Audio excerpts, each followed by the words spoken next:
वेंकटपुर नाम के गांव में रामराजू और सीता नाम के पति पत्नी रहते थे। उनका कृष्ण नाम का एक बेटा था।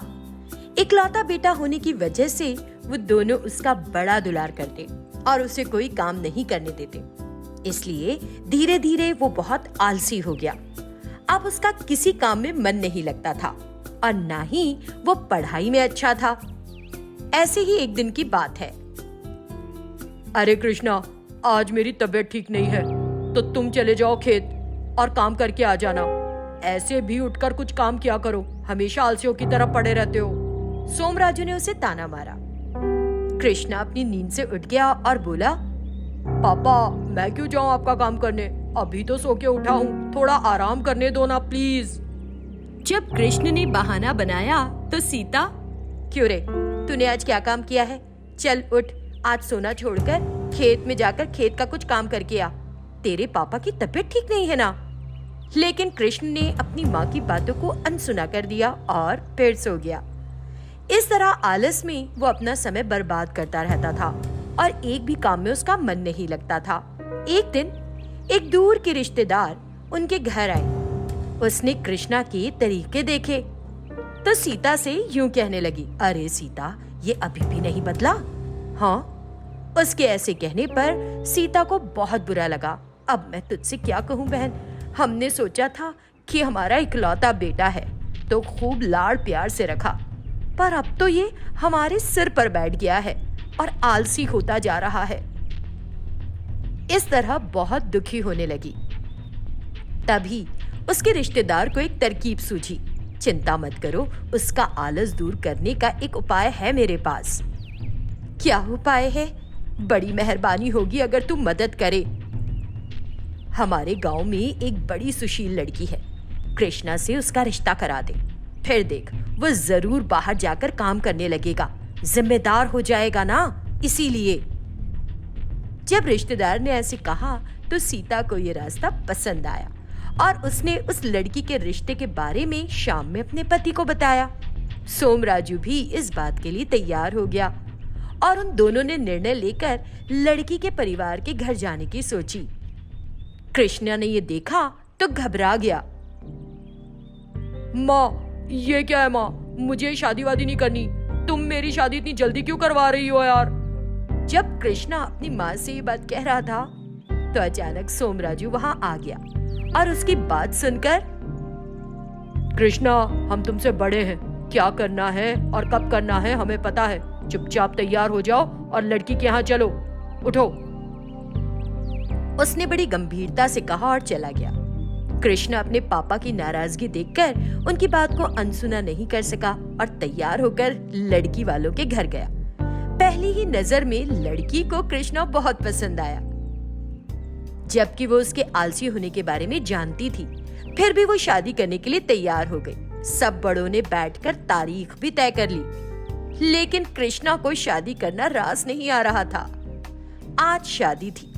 दुल्हन दूल्हे से पहले आकर पंडाल में बैठ गई थी, लेकिन कृष्णा नजर नहीं आ रहा था। दरअसल उसने अपने आप को एक कमरे में बंद कर लिया था। सब ने उसे आकर वहां पर पुकारा, तब भी उसने दरवाजा नहीं खोला। कृष्णा, बेटा दरवाजा खोल, पंडाल में सब तेरा इंतजार कर रहे हैं और तू क्या बच्चा है जो इस तरह की हरकत कर रहा है? जल्दी से बाहर आ जा बेटा। सीता उसे मनाने की कोशिश कर रही थी।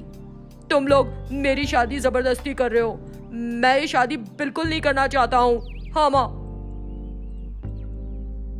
कृष्णा, क्या तुम्हें पता है कि ये नाटक क्यों कर रहे हो तुम? अच्छा चलो बताओ, क्यों नहीं करनी तुम्हें शादी, बोलो। उसने सख्ती से पूछा। तब कृष्णा ने उदास होकर कुछ यूं कहा, पापा आप दोनों जानते हैं ना कि मैं कितना आलसी हूँ और इस तरह मैं किसी लड़की की जिम्मेदारी नहीं ले सकता। इस लड़की की नहीं, किसी भी लड़की की नहीं। मेरी शादी कराकर उस लड़की की जिंदगी खराब मत करो पापा। मुझे झेलना आपको भारी पड़ता है तो मेरे साथ एक और लड़की को झेलना आपके लिए कितना मुश्किल हो जाएगा। वो अपने पिता को समझा रहा था।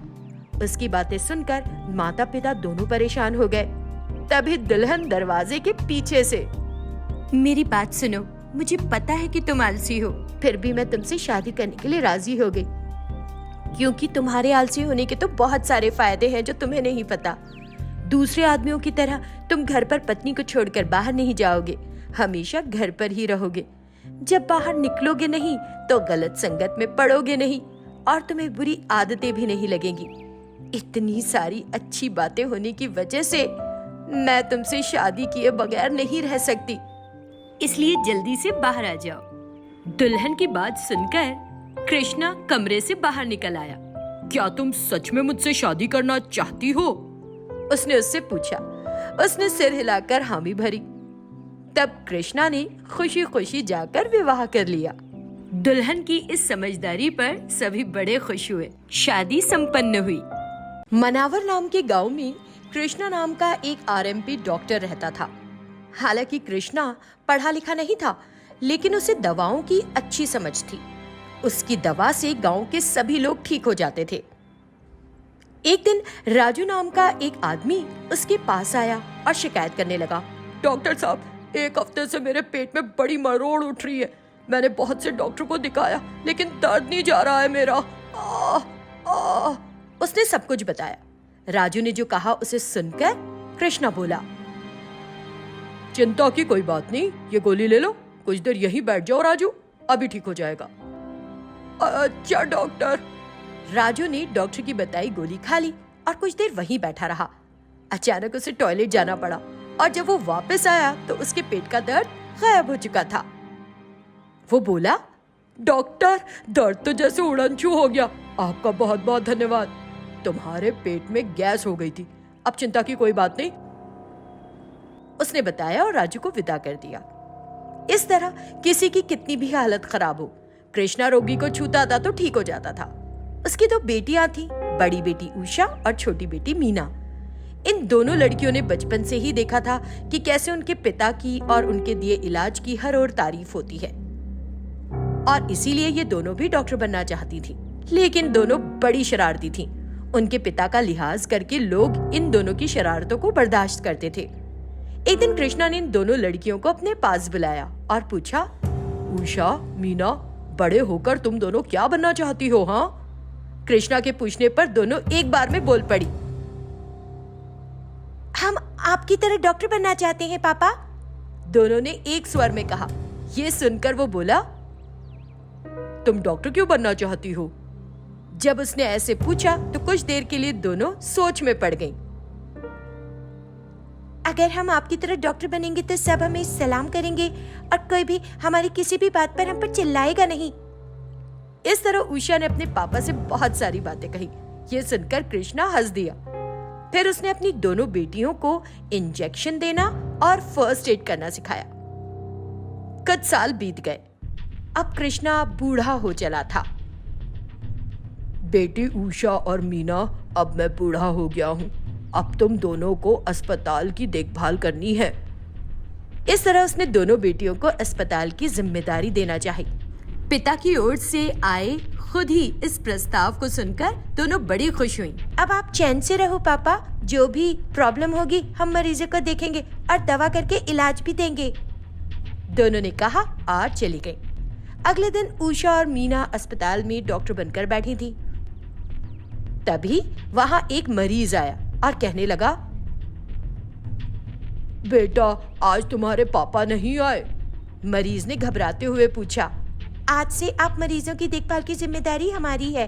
बताइए क्या बीमारी है आपको, हम इलाज करेंगे। जब उषा ने ऐसे कहा तो वो घबरा गया कि अब इन लड़कियों से इलाज कराना पड़ेगा, क्योंकि वो उसी गांव का था और उसे पता था कि दोनों बहनें कितनी शरारती हैं। कुछ ज्यादा नहीं बेटी, सुबह से सिर में दर्द है। बस ये दवा ले लीजिए, ठीक हो जाएंगे, दिन में 2 बार, मीना ने कहा और उसे एक दवा दी।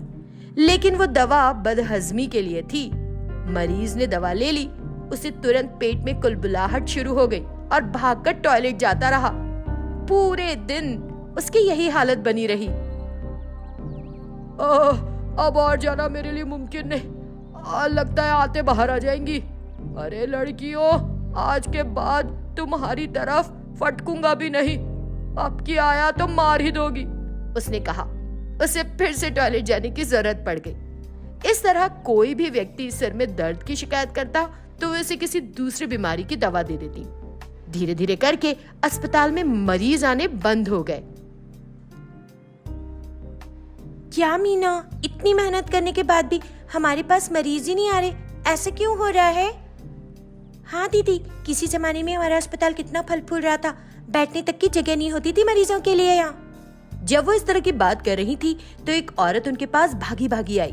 डॉक्टर डॉक्टर, एक सांप ने काट लिया, मेरे बेटे को एक सांप ने काट लिया, मेरे पास आ। अरे अरे, कहाँ है आपका बेटा? दोनों उस औरत के पीछे पीछे गए। वो लड़का गांव के बीचों बीच पड़ा था। ये देखकर दोनों उसकी तरफ दौड़ पड़ी और उसे अपनी गोदी में लिटाया। लेकिन गांव वाले उन्हें देखकर तरह तरह की बातें करने लगे कि उन्हें दवा करना नहीं आता। जो लोग कह रहे थे, उषा मीना ने उनकी बात नहीं सुनी। उसके घाव को साफ किया और सारा जहर चूस लिया। बाद में मीना को पता चल गया कि किस सांप ने काटा था और उसने उसी हिसाब से उस लड़की को इंजेक्शन भी दिया। इस तरह सही इलाज मिलने पर कुछ देर बाद बच्चा होश में आ गया। गांव वालों को अचरज तो हुआ, लेकिन फिर उनमें से एक ने यूं कहा, आखिर है तो कृष्णा की ही लड़कियां, दोनों के हाथ में जैसे कोई जादू है, बच्चा ठीक हो गया। सब उनकी तारीफ करने लगे। उस दिन से उनके अस्पताल में फिर से मरीजों की भीड़ लगने लगी। कस्बे में पिता की तरह बेटियों को भी सम्मान मिलने लगा।